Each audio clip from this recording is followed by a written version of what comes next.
YellowTelescope's YellowTelescast, the best practices for the best practices, providing the medical industry's best practices to the medical industry's best practices since 2008. Are you a doctor? Do you work for a doctor? Do you want to earn more, be more efficient, retain your team, hire for success, or just want to have a better lifestyle? I bet you do. What should you expect from the podcast? A lighthearted, casual, fun, hopefully funny, informative, impactful, well-founded look at the medical industry from a pair of passionate, competent, confident, experienced, talented, questionably good-looking, unquestionably good-looking industry leaders, men of the Renaissance, if you will, and even if you won't, who have hired, trained, and overseen some of the nation's top medical practices while enjoying Scotch whiskey, world travel, music, single malt Scotch whiskey, fine dining, not fine dining, family, art, Ryan bourbon whiskeys, and maintaining an absolutely perfect track record of growing practices by between $100,000 over $1 million within the first year every damn time. Listen to the podcast, and for more on how Yellow Telescope can help grow your practice, visit YellowTelescope.com for upcoming events, published articles, recorded speeches, past issues of our complimentary email newsletter, testimonials, and more. Hello, everybody. Hello. Welcome to our kitchen. Ed and I actually live here together all the time. No, this is as life mates. Shea Hoffenberg. No, we're at Shea Hoffenberg, yes. But welcome to episode 9. I believe so. First of the new year. Happy 2015 to you and yours. Happy New Year. It's still January, technically. It is. It's a Super Bowl Sunday. That's right. We're having our 9th annual 8th Super Bowl party. Yep. Next year will actually be the 10th anniversary, the 10th annual 9th. We missed 1 year in the middle, so... That's right, hence the overlap. It's pretty exciting. Yeah, this is actually our 9th annual 8th podcast. Actually, just... I don't know. I think it's actually the 9th annual 9th, or the 9th monthly 9th. Yeah, we haven't missed a single one yet. Yeah, no, we're right on pace for number 10. Yeah. Looking sharp, by the way. Hey, thank you. Am I overdressed? I thought that I'd maybe overdone it here. Okay. With the shorts and t-shirt. I know but it's after exciting. Labor Day, but am I allowed to wear white? Look, if you're being required to do a standing podcast, yeah. You know, you don't want to be bogged down with heavy clothing, because sometimes you put on a suit and you kind of slump over with the weight. Oh, with yeah. this, we're light, we're airy. Yep. You know, I've it's got no Florida. tie on. Usually, everyone else out there in podcast land used to seeing us all buttoned up or tied up, as I like to say, with a silk noose. Oh yeah, sort of draped and ensconced with well curated pocket squares on yes, it. absolutely. Yeah. Many pocket squares. You got your double Windsor knots. The whole bit. I like a meaty knot. I like more of a true triangle versus sort of the thin, sort of kind of. That's just me, though. Other people say, "Wow, that's really an aggressive knot you have there, well, John." And I say thank you, and they say potato. So. Yeah. We got a great podcast. We're joining here live from fabulous Allison Island, Miami, Florida. Come and see me soon. It's where I live. It's a lovely place, and hence the Casual outfits here, the dead of winter. Oh, absolutely. It's January. It's cold out there. Yeah, in the background, you got everything. By the way, I mean, even on a cold winter's day like this, you've got a combination oven microwave. You've got a refrigerator that keeps things cold. You got an oven to keep things warm. So you really have everything gas range. Full gas range. It's really all here. But yeah, it's cold. It's freezing. It's winter. I literally had to wear a second layer on my way over here. No joke. I'm not kidding. You mean the unzipped hoodie? That's correct. That's correct. Sunroof closed. Yeah. It is. It's cold though. That's it. Yeah. I mean, you want to know how cold it is? I think you do. About 72. But what's the wind chill? Well, yeah. Well, with wind chill, yeah, it probably down to 71. That's what I'm talking about. Yeah.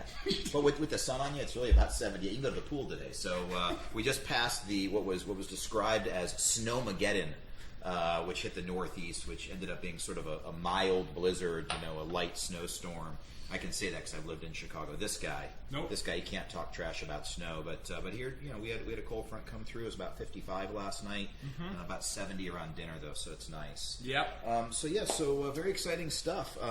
We have an extensive, more extensive than usual whiskey portion of the podcast. It's our sort of first of the year. Sort of breaking a few things in. You're welcome, everybody. Yeah. I know you want to learn how to run your business better, and that will come. But we are giving back, in a sense, being selfless in a way, in sharing a somewhat more thorough and lengthy whiskey topic, along with a milestone that will be forever in the annals of Yellow Telescope lore. Indeed. On this podcast. So you don't want to turn us off or press stop or undownload us right now. Do not undownload, ever. In fact, should we toast with our corn whiskey that we have right here, our corn moonshine? That's right.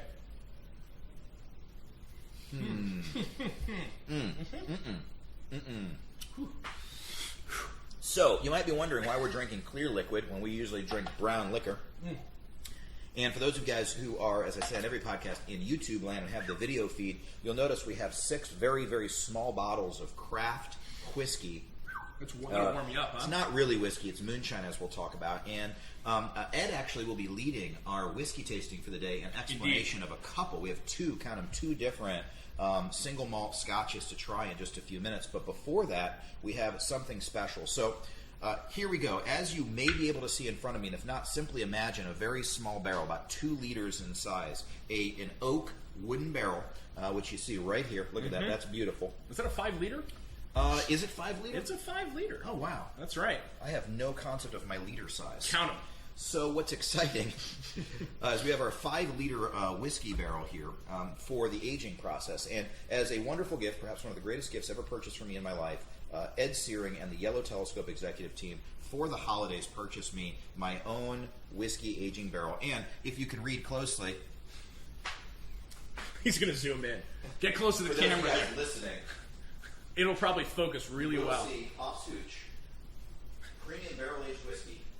And then right here, Let me right there, hope you enjoy my manicure, isn't that beautiful? Didn't have one. Yellow Telescope Distillery, Miami, Florida. Hofsooch, Yellow Telescope Distillery, Miami, Florida. But we've really renamed it not just Hopsooch, but because it's really Yellow Telescope Expedition, we've named it the what? The Yellow Telescope, YellowTelescast.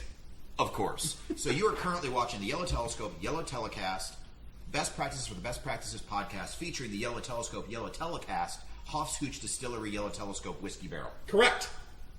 2015. Literally, cannot be more succinct. So a little bit of education that I've learned through the process. So the first thing that we actually did is you can't just put some spirits in here and age them. One of the things you have to do is actually make sure that the barrel, which has leaks and holes because it is wood, in it gets sealed. Correct. So actually over the last 7 to 10 days, we've had boiled water placed into the cask, closed off and sealed, which eventually will basically push out and expand and contract the wood as it gets hot and cold, and then seals it. So otherwise, you're going to have whiskey pouring out of all the edges. And talk about an angel share. That's too much of an angel share. That's right. Too much for the angels. Correct. So the angels would be drunk. So what you want to do is they refer to the angel share as a little bit that dissipates because the alcohol kind of goes off into the heavens as it ages. So a 20-year-old whiskey barrel is going to have less whiskey in it than a 10-year-old whiskey barrel. Well, similarly, you want to kind of seal that in. So we finished that process today, poured out the water. Sure. And we're going to go ahead and put some alcohol in here. Now, what we've selected is, first of all, because this is a brand new oak barrel that's recently been charred, cooked on the inside, which is what gives you, in a sense, a seasoning. It gives it the flavor of the barrel. The first round, even if you want to make a single malt or a rye whiskey or another type of whiskey, typically what you want to start off making in a brand new barrel like this is bourbon, because the charred interior is going to give off a lot of sweetness, a lot of wood and oaky notes, and so you want to have a very strong liquor to put in there. In this case, moonshine. So basically, in a sense... Moonshine? Yeah, in a sense, beer, if you kept cooking it, becomes moonshine. And right. Moonshine, in essence, if you keep aging it, becomes whiskey. And so this is basically undistilled, unaged whiskey, in a sense. Apparently straight out of the Ozark Mountains. That is correct, actually. We got this, and a nice shout-out to our friends at Copper Run Distillery, which is in, I believe it's pronounced Walnut Shade, Missouri. Walnut Shade? Walnut Shade. Walnut Shade, okay. Walnut Shade, Missouri. And Sure. it's a great people, small outfit. They make only craft distilled whiskeys and rums and so forth. And They're the Yellow Telescope of distilling. correct. Great. And we selected them not only because of their nice American heritage and wonderful moonshine, but also because they make an overproof, because it's going to lose alcohol content as it ages. So by putting 120 proof, 60% alcohol by volume, basically really brutal stuff, over time it's going to kind of cook down, if you will, into a more drinkable, palatable, 80 to 100 proof liquor, which is about what you want to drink your whiskeys at. So we're going to make ourselves bourbon. After that, we'll use the same cask to eventually make other kinds of whiskey, including sort of a single malt whiskey, which can't be called Scotch because it'll be made here in America. That's right. It's going to be an American barrel-aged single malt whiskey. For those of you guys where that was more than you wanted to hear, get ready for a quick tasting from Ed, and then we're going to teach you guys how to... Do we even talk about the topic of the day? No. Well, we were about to, and then we did. Well, the topic of the day, before we go on to your whiskey... Social media madness. Wow. It's madness. It's going to be nuts. Yep. Basically, you're going to talk a little bit about how to actually take advantage of the social media in various forms, and some people think that it's not going to do so well. Most people say I've never made a single dollar out of anything I've done in social media. That's right. But I still seem to have it. I don't know what to do about it. Well, we're going to help you make it work. Because we figured out some ways to actually monetize your online presence, particularly in the social media realm, to actually make some money by having social media. That's right. So we're going to talk about it today. But first, I'd like to have a little taste of whiskey. And while you're telling me about some whiskey, if it's okay with you, I'm going to pour our moonshine into the barrel. Please, don't forget your funnel. Correct. So, it's kind of an interesting story. Of all places, Sarasota, Florida, was with my mother and my lovely girlfriend over the Christmas holiday.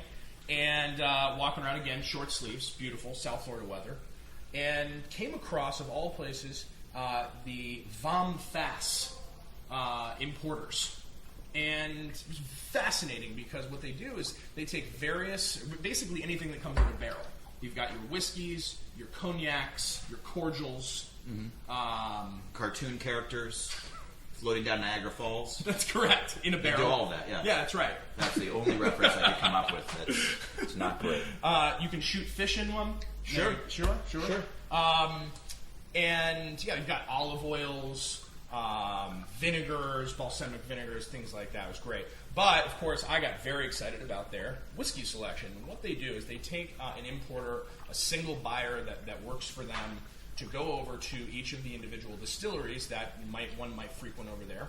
And they will select individual barrels that aren't necessarily part of the overall batch of the distiller. Right. And they will ship them back as sort of a one-off, individual, true craft individual whiskey from your more well-known distillers. So just to clarify, this would be right up Ed's alley because it fits under the general column of either inflatable and deflatable products or well-curated materials. Correct. In this case, the latter. In this case, the latter. If there was some way we could actually shrink a whiskey, which, you know what's funny? I think they did. Isn't that cute? It's about a tiny 100-milliliter bottle. Yeah. You know what I do with this whiskey? What's that? Just because the bottle's so nice, I just do a little bit. Just dab my finger in it. Put a little bit on each neck right there because that's...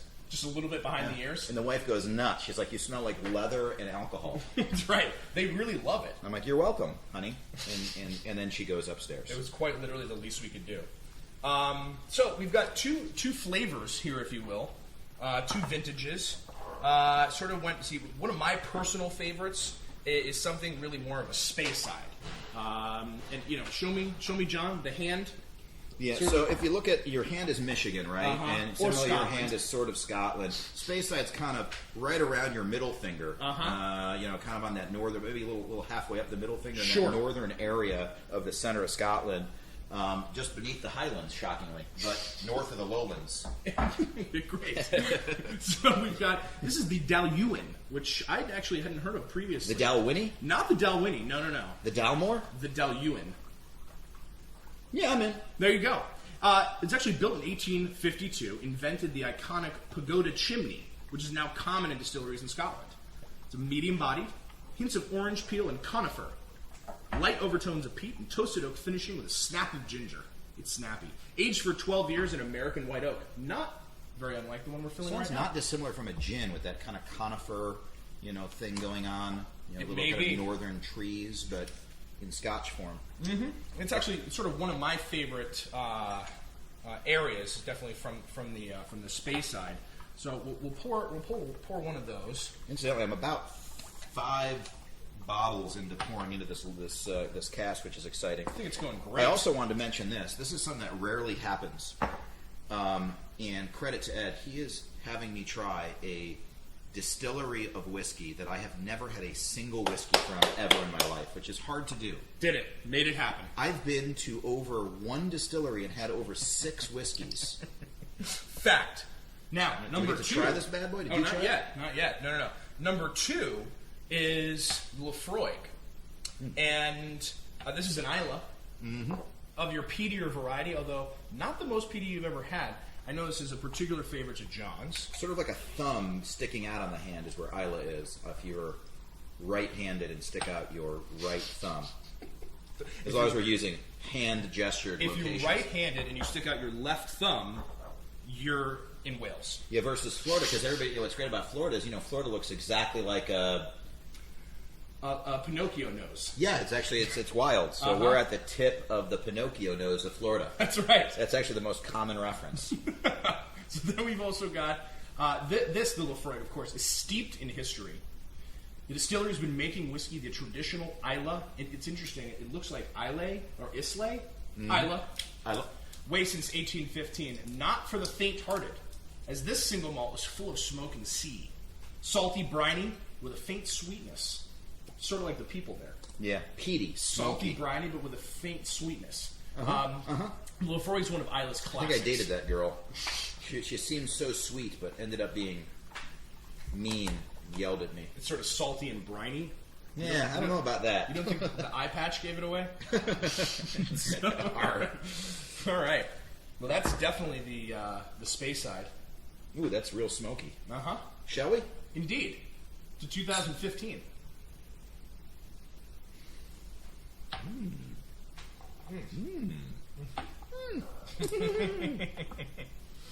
Lafroig is definitely smoky, but and it's a common thing. When I was starting to drink peaty scotches, they just would seem harsh to me, but they aren't harsh. And I guess I confuse smokiness with harshness, when in fact it's both smoky and extremely smooth with no bite at all. And so what is this? So for those of you guys, we're at 100 liters or 100 milliliters. 100 liters would be a lot. 100 milliliters, which is probably no more than a large bottle of cologne. Is this an expensive whiskey? This particular one, the sort of individually well curated and crafted whiskey. Yeah, each of these actually it was costly. I mean, they brought it over by the barrel. They actually bottle it themselves. They've got their little handwritten labels on here, and it was about $49.95 for that 100 milliliters. Wow. Yeah, that's pretty costly. It's probably a multi-$100 bottle. Well, that's what they always say, right? You can't become an alcoholic as a Scotch drinker. It's too expensive. Correct. Yeah, I mean, you think about it, a typical bottle, if it's say 750 milliliters to 1 liter. That's a solid. It's a $350 bottle we're sipping on right now, which is really nice. But a small amount at a time. Did I try the other one? No. Gotta Yeah, go. and incidentally, for those of you guys looking in podcast land as well, this is originally from the Bowmore Distillery in Isla as well. This is the little water pour they give you if you want to put a little water in your scotch to open it up, or if you just want to have a little splash to taste to cleanse the palate. That's right. And I'm trying. I can tell on smell. Oh yeah. I'm trying this one. Yep. I have to smell the other one. There's your space side. That is delicious. That's a good one too. It's got a little bit more bite. Do you think the Daluins or the Lafroiguins? I like in this pair. I actually am shockingly partial to the Lafroig. Yeah, Lafroig's a better whiskey. It just is better, but really tasty. The other one has a little raisininess to it, more sweetness, which is good. With no peat, but it's got a little after alcohol burn on the end, which is rough. So not bad, but just not as good. Right. Well, that's great. So moving forward. Well, this has really been great. This has been fantastic, and I'll pour the last bit of this whiskey in here. And to those of you whose least favorite part of the podcast is the whiskey, well, next time will be somewhat shorter. Think of it this way. You made history with us right here on this That's right. podcast. Podcast number 9, the beginning of the YellowTelescast. Thanks for being here. This is really exciting. All right, the funnel's done. There it is. We're not going to look at this bad boy for a couple weeks, and we probably these smaller barrels. By the way, they age much quicker because there's more surface area. Sure. So they're going to get more bourbony more quickly. But they say probably if you barrel age this about 3 months. Mm-hmm. It probably is more like a year to 2 years to 3 years, depending on how much liquor you put in there. So we're not filling ours up quite all the way. We'll make some turns with it and so on, but it's going to be delicious. I'm excited. So thank you to the Copper Run Distillery. These are going to be great. And thank you to the YellowTelescope team for getting this awesome gift. And thank you to the Vom Fass Importers, Sarasota, Florida, Main Street. So you taking this one with you, and I'll take this one? Sure. Very good. Here we go. Well, should we learn something? Let's do it. So, social media. It's the operative word is nebulous. We all know that it exists. It's been around forever. We've got a lot of things to discuss with it. It is of importance, or is it? What our feedback has been from most small business owners, particularly doctors and attorneys, is I feel like I have to be on it, John. I feel like there's some value in it, but I can't really say whether or not it's making me any money, and it does seem to take some time because I'm either paying a web company to do it, or I've got a marketing manager or someone in my office who's doing it, or I'm doing it myself. And a handful of the people that we meet really enjoy it. It's a part of their social interaction, and they're really good at it, and they're tech savvy. And then others just say, gosh, this is really pulling teeth for me, and should I really be doing it? And the short answer is probably 5 to 10 years ago, the answer was who knows? We knew there was something there. There were a lot of people online. We're not sure if we're going to get any business from it. the short answer today is yes, absolutely. Maybe not every single possible social media source is of value to every single business owner or practice, but the vast majority are. And there's a lot of counterintuitive ideas, which is what Yellow Telescope is typically known well for doing, that we've really teased out and researched and looked at and watched and found results with. We want to share some tangible, useful information related to social media that doesn't just get you likes, although we have one tip on getting more likes or more follows, but also how do we monetize it? How do we take in business by being on social media? So with that, we've got a few thoughts and tips. You want to? Yeah, we put together like on one, you or know, 2 or 3, 5 to 10. I Yeah. might take 5 to 10. see where we get to. It's sort of it's like watching the Tonight Show. When they're out of time, they move on to a new topic. Yeah, Yeah. which is something we easily do. Basically, we put together say 5 to 10 tips. One of them was, Facebook. Is Facebook dead? Everyone's off Facebook now. It's kind of a myth, I think, that a lot of people say, well, I should really be on the Instagrams or the Vines or something like that, which may or may not be true. But, I think that age group has a lot to do with it, partially. I always thought that Facebook was for facial plastic surgeons, but I've never been able to find Toothbook or Dermbook or Skinbook or Boombook. Or Boo Book. Boombook. That might be on there. It's for plastic surgeons. It's for plastic focused mostly surgeons. on breast and body procedures, yeah. Yep. So So the Facebook, a lot of doctors say, well, do I need a Facebook page? I mean, a lot of my potential patients, might not be looking on there. I think that we actually find that they are. I think that, back in the, remember MySpace? Remember that social network? vaguely. Yeah, exactly. MySpace, the pre-Facebook, potentially, was there back in the day, and that was when all the kids were on Facebook. It was like, people, all the parents were complaining about their kids on MySpace all day. Well, then, of course, they went to college and got on Facebook, and Facebook got bigger and bigger, of course, after they graduated. Now, a lot of those people that were in college, they're young professionals. They are building families, and they're, have disposable income, and they also have much more medical need than they did just a few years ago, and they're probably actually going to be the core people that you're probably going to want to try to attract. It's almost like the demographic has caught up with the work that the doctors were doing over the last decade. And they were marketing towards, for the most part, people that were too young. Right. But now those too youngs are just right.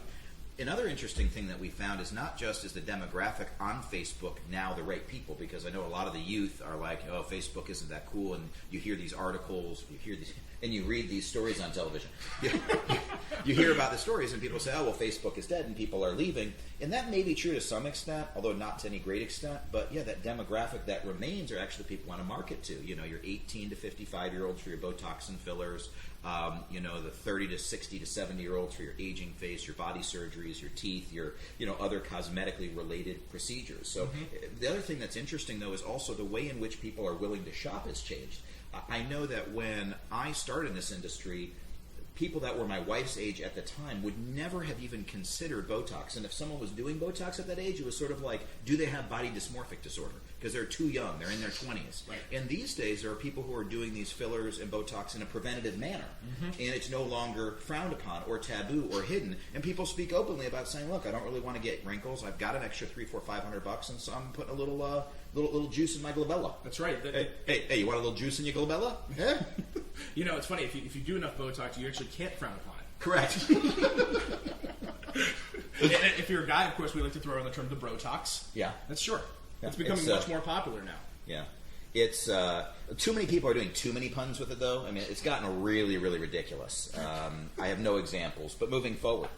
A second thought that we had is that Facebook is also becoming more monetized, and when they monetize things, they have to deliver a return for you to monetize them. I know that I've heard of all these different apps that keep getting sold for 10 million, 16 billion, a billion jillion, and these are actual numbers that are to be trusted based on my accountant's feedback to me. And what's interesting, though, is that they do at some point have to turn a profit, and that comes from ads. So what's interesting is Google makes about 95 to 98% of their annual revenue based on their pay-per-click advertising. And that's how they've monetized their business streams. Pay-per-click has to work at some point for the majority, otherwise they go out of business because no one's going to renew if they're not making money. Right. Well, similarly, Facebook has developed ads. And Facebook, you can now pay money to actually advertise your brand. And one of the things that has really been successful is this, because it's been introduced at a much cheaper rate than you would be able to get pay-per-click for. And of course, it's a slightly different demographic, and they need to be targeted somewhat differently. But you can be highly, highly targeted. You can select certain groups with certain keywords, with certain income levels in certain cities, and make sure that your ad pops up only on their Facebook feed. Similar things could be done with LinkedIn. And we're talking about starting daily rates of less than $10. Sure. So for $200, $300, $400, $500 a month, you can have significant exposure, if nothing more, and actually potentially monetize low-cost leaders. Now, we don't want to necessarily be advertising a large procedure, a $20,000 surgery over Facebook, but when it comes to your lower-cost items, I think it could be of value. Absolutely. Yeah. LinkedIn. You mentioned LinkedIn. Yes, I like LinkedIn. It's my favorite social media resource. It's true, actually. Yeah. No, I know that. Not only to get content on there, but it's I think often overlooked by a lot of people who think of Facebook, and that's where people are going to be. However, you want a lot of to try to cater to a lot of your young professionals, or your older professionals, or whoever the age group might be, and you can actually build a company page for your practice, which a lot of people don't even realize. So this is different than me just having my John Hoffenberg page or the Ed Searing page. Also important to have, yet you can also have a separate business page, which is different from your personal page, just like Facebook.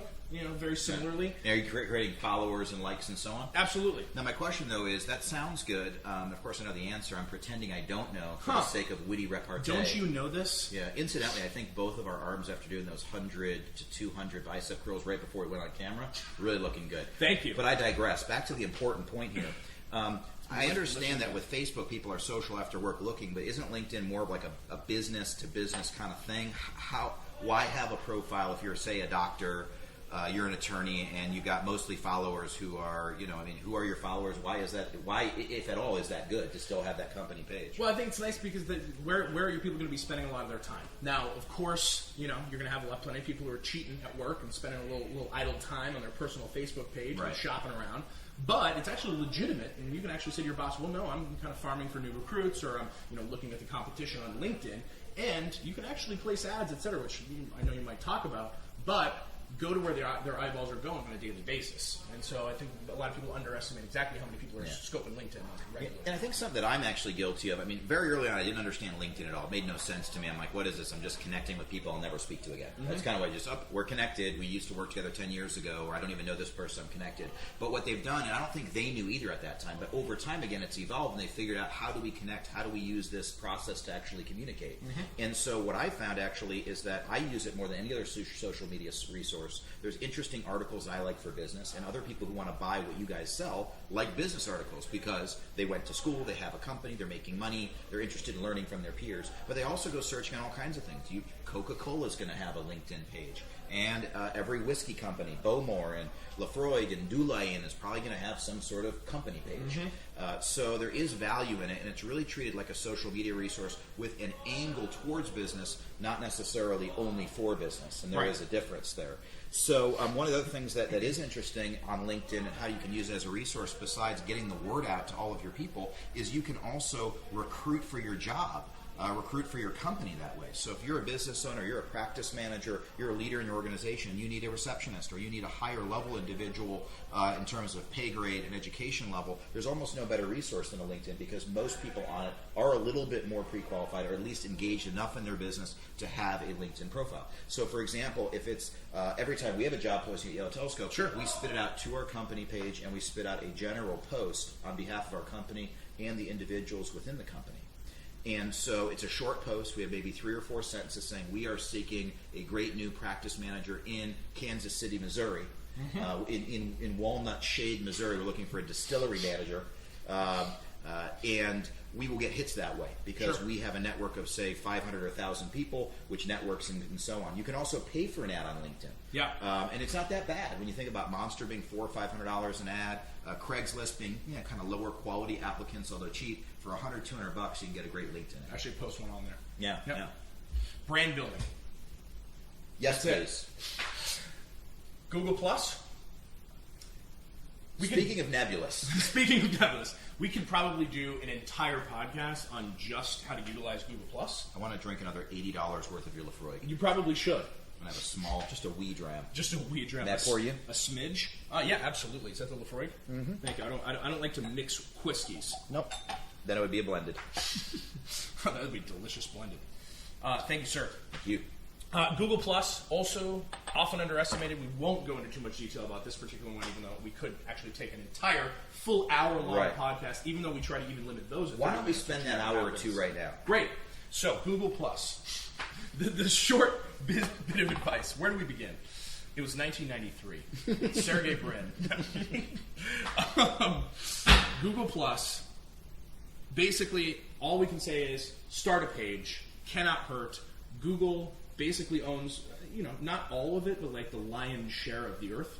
Yeah. And so, YouTube, your most powerful search engines, as we've spoken about in prior episodes of the podcast, are owned by Google. And so, it pays to sort of, do what they want you to do, which is have a Google Plus page. Yeah, and they didn't go into it lightly. I mean, the 10-second version is Google Plus is just Facebook owned by Google. Right. Friends are people that are in your circle. And they call them in circle. But there's not a lot of differences between Google Plus and Facebook. But think of it this way. They're not going into creating something as robust and challenging and as expensive to build as a Google Plus if they don't intend to throw a lot of resources at it. Yep. For example, I'm an iPhone guy. I really like my iPhone. And iPhone people are very territorial and don't like droids, and droid people don't like iPhones sometimes. But the truth is that no question that all of your non-iPhones well outsell your iPhones, even though most people think Apple runs Earth. And similarly, although you'd think that there's not a lot going on Google Plus, the reality is there's a lot going on Google Plus that you're not really aware of. Mm-hmm. And you might say, well, how do I monetize it? And that is a longer discussion. But what I would say is if you didn't know that Facebook was worthwhile 5 years ago, you do now. Yep. And possibly if you don't know Google Plus is, it may be in another year or two, another 3 or 4 years. And it doesn't take much time. Mm-hmm. In fact, there's some interesting things out there. One more idea for you guys. Things like HubSpot, Hootsuite, and so on, where you can actually schedule posts in advance, where you can actually press one button or one click in essence and get a social media post to go out to multiple feeds, your Twitter, your LinkedIn, your Facebook, all at once to save you time and energy. So it's not necessarily more work. It's never less work to have a new social media source, right. But it's not necessarily a lot more work either because they're finding ways to solve the issues that we all have, which is how do I maintain all of this plus the rest of my business? So we do encourage you to have a Google Plus. Just add it to your social media portfolio. Yeah, it's actually, you prance on the C. It's a social media it's a soft C. profile. Social media profile. Yeah. So we do want a well-curated profile, but social nonetheless. We talked about advertising low-cost leaders, your esthetician, etc., no matter what the social media platform you might be utilizing. And then we also say, often, make a habit of actually updating, of posting, even if it's not something major. If you don't have a sale going on, which of course we don't really ever advise you to do anyway. But with that said, if you've got, some special notice or, sometimes it is even kind of fun to post something about the warm and fuzzy culture in your office. It's an office manager's birthday and the office is getting together to celebrate. That's not necessarily a bad thing to post. And at the very least, every time you do post, it simply keeps it at the top of their news feed. So every time somebody is friends with your practice on Facebook, well, every time you post something, it's going to be at the top of their newsfeed. Just sort of keeps it on the radar. So you might not necessarily have a direct translation into more leads. Every time you post, you get 5 calls. But at least over the long term can help keep it on top of the radar. They can't forget you. One of the things we try to do at Yellow Telescope is we'll actually send out mass emailings of Ed Searing's head with a very tiny body and wings. There's no explanation or reason behind it, but we think if we send that out once a day, every day, 365 to everyone we meet, they can't forget we exist. That's right. They're like, well, I know, John, when I'm ready, I'll let you know. I'm like, please do. We'll email you again tomorrow. And then there's my giant head. Thanks. It's actually pronounced a giant Ed. It's a silent H. It's a silent People get H. confused, though, because then they think I'm the angel that helps to oversee your online presence. Correct. That is our SEO oversight group, and we do oversee our online presence. Going very well, by the way. Very excited about it. But we digress. I think that as great as all this information is, what I really came to this podcast for is to really understand and know what's going on in medical news. See, I came for the whiskey, but I stay for the medical news. Correct. And that's what we attract all types. Some people say, I love learning about whiskey. Some people know a lot more than us. And they said, this really wasn't that educational but fun. Other people listen to build their business. Others say, screw all of it. I just want to know what's silly in the news. I just want the medical news. Well, I think we've got some. Oh, that was the catharsis. We're now in denouement. Really? Mm-hmm. We're sort of coming in sort of the down slope. Like Google Plus and the medical soft news. drops. Fantastic. than reconciliation. I like this one simply because it was actually almost connected to sales in general and to practice management in general. Sort of when you think of pricing, study was done. This is actually all from Medical News Today. By the way, it's a daily publication. Thank goodness. It's today. It's not Medical News yesterday. You don't want to have to wait for your medical news. No, I need it to be current. That's why we're starting a podcast every hour. Drugs designed to improve the symptoms of Parkinson's disease are prone to the placebo effect. Okay, like a lot of medications are. You take the sugar pill, feel better. Yeah. Absolutely. Maybe the sugar giving you some energy. And what was interesting is improvements can be seen simply as a result of the raised expectation. To tell a patient, this is definitely going to work, they're like, oh, thank goodness, this is great, it's going to work. A new study adds to this phenomenon. We all know the placebo effect. You know, even though I'm drinking non-alcohol whiskey, I feel great. Yeah. This happens to me every time. It's sort of like non-alcohol whiskey with about 40% alcohol. It's the same thing. It's affected further by what the patient believes the price of the medication is. So, people are saying, hey, this placebo, you get the $5 placebo. Or the $50,000 placebo. Which one's going to make you feel better? Like, I want the expensive sugar pill, frankly. Because that's going to be more effective, sugar pill. So they're actually suggesting they feel better and do better, even though they're openly told this is a more expensive placebo. Well, that's probably not actually accurate. This won't work, but it costs more. I don't think that they're actually telling you. It's literally the opposite of what we teach everybody. Value is defined as basically saying it costs more, but it's worth it because. In this case, we're saying it costs more, but it's not worth it because, I feel great. No, that's not what you're saying. You're not supposed to do it. But the results show that when people received what they thought was a more expensive drug, motor skills improved by 28% compared to when they received the cheap drug. Which is fantastic. Yep. I would definitely say, I was talking about it earlier today, my wife is significantly more expensive with an expensive bag than a cheap bag. I'm also starting to think that if her perception is that it's more expensive, she'll also be even more happy. So if I buy a $1,200 Saint Laurent bag, because they're no longer a YSL. No longer That's the Eve. how We up dropped I am the on Eve. well-curated brands. That's That's how we're right. usually ensconced head to toe in male YSL. But she buys that. What I know is if I paid $1,200 but told her it was $6,000, she'd A, smack me. Yep. And then B, say, thank you very much. This is really lovely. It's really nice. Really nice. For example, I'm drinking the equivalent of a $350 bottle of scotch, and it tastes great. Right? Yeah. It tastes better than that water. Wow. So this is good. This is good. Speaking of beverages. Which sees better? I'm sorry, we have big ideas happening right now. I don't know who should speak. It's a lot, please. Who can see, or which can see better? A human or a cat in pitch black? I can see the irony of the punchline. I'm going to go human. The answer is neither. It's pitch black. Nothing can see in total darkness. Nothing can see in total darkness. You got It's it. the same placebo effect. Yes! But cats are like, my eyes are better. Anywho, you're mentioning. Milk. What do they say? I think it doesn't do a body good, but I think that's the slogan. No, I think that it's funny because you're wrong. Yeah. It's supposed to do a body good. Yeah. That's what I was taught. Yeah. Drank a lot of it. Uh-huh.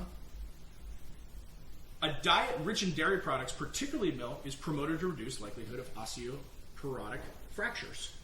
However, a new study published by the BMJ suggests that a high intake of milk is associated with a higher risk of fractures and rate of death in men. So milk kills you and breaks your bones, and milk does not break your bones and prevents osteoporosis. Correct. Right. This is one of those statements I keep hearing in the medical news. They say, milk may be associated with an improvement in health.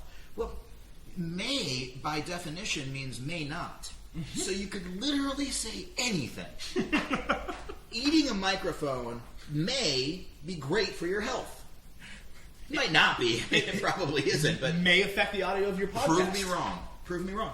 There's no evidence for sure that it won't, and it may. I would love you to prove our audience wrong on that, on whatever they're thinking. Whiskey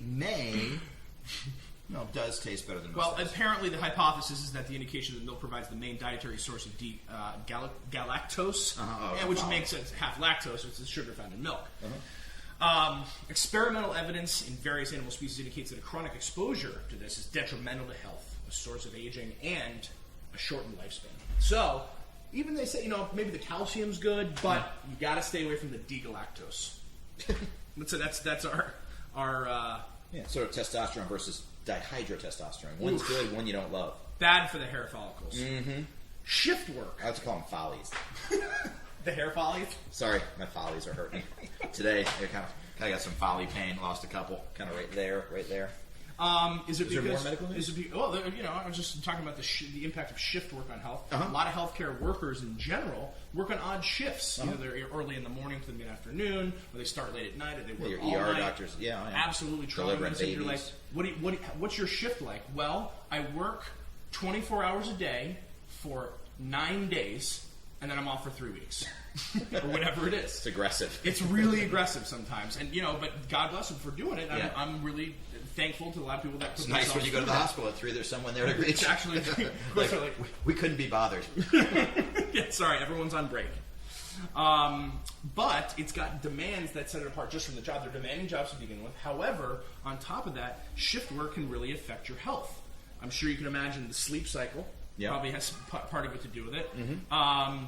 Also, if they're working or previously had been working in shifts, they scored lowers in tests with memory, processing speed, overall brain power. I don't know if any of this is news. I mean, I know that if I just have one bad night's sleep, I'm less good the next day. That's true. Yeah. In fact, it's affecting the quality of my podcast. Yeah. Did we have the last podcast talk about how you can't overdose on coffee? I think so. Yeah. I mean, it's the same thing. If you don't sleep for one day, you're going to be useless, and we all know that. And I don't know if that's news, but it's an interesting uninteresting. Yep. It may cause issues with sleep. It just might. It might not. You never know. Yeah. Well, this has been great. Should we drink the rest of that cask? just tip it. I think it's been aging. Let's try a 1 minute aged whiskey. That's right. So I think hopefully we've gotten some good information across on monetizing social media. We've talked about how to put whiskey in a cask. We've talked about trying some new casks. As far as upcoming events, a couple of great things. First of all, we will be speaking at the ASPS Reboot Camp in Chicago, March, I think 27th and 28th. So come and hear us speak on hiring and staffing, as well as improving your conversion rates and patient booking ratios there, speaking to some of the top doctors in the country. San Diego? That's in Chicago. Yes. The fabulous Chicago O'Hare Airport Lowe's Hotel. Really nice hotel. That's right. Really bad place to be. It's like a ski in, ski out. Yeah, sort of. We're going to be at the Lowe's there, speaking just an overnighter, a couple of talks, fly in, fly out, leading some consulting workshops as well there, so that's going to be great. We then head in April into San Diego to the ASCRS ASOA. San Diego event. About 7,000 attendees will be going there. We'll be leading actually on faculty 4 different discussion groups and speeches there. We will then be going into Vegas in June, per usual, to the Vegas Cosmetic Surgery and Aesthetic Symposium and Multi-Specialty something in Vegas, as always, and speaking there with a couple of booths both in San Diego as well as Las Vegas. Indeed. Which is going to be great. So there's just a few things coming up. We also have some really exciting announcement through SEOversight.com. We are now in partnership where our SEO Oversight opportunities come bundled with complimentary service through some of the very best and most impressive providers of leads on the internet. So literally you hire us and get free leads bundled in with your package. How much do they cost, though? They're free. Yes, generally going to save about $300 or $400 a month that you're probably already spending, and you're literally just going to turn that dollar value off. And if you're not spending it, you won't have to spend it. You'll get those results for free. There will be about 160,000 doctors receiving correspondence from us on this in the next 2 months, which is very exciting. It'll be followed up with a webinar as well. We will be speaking on a different webinar through locateddoc.com and practicedoc.com coming up in March, so check out practicedoc.com and locateddoc.com as well as the YellowTelescope.com website for more information on that, or the SEOversight.com website if you're looking for more leads. What else am I missing? Well, furthermore, we're going to be around the country. I'm going to be out in Orange County, California fairly soon. New dermatologist client for you. Very exciting. Dermatology. So we've got our clients. We're going to be out in Ohio, I believe. Yeah, Ohio, heading to Toledo. We've got a client here in Boca, just up the road. That's right. Going to Boca Raton. Going to Boca Raton. And it's nice because it's winter. Yeah, it's winter. So it's all very exciting. In any case, we appreciate you guys listening. We appreciate you watching in YouTube land. I guess we're heading on to episode 10 pretty soon. Right. Our 10th anniversary Diaz. podcast. That's right. Coming from who knows where. It's going to be fabulous, though. We know that. It's very much true.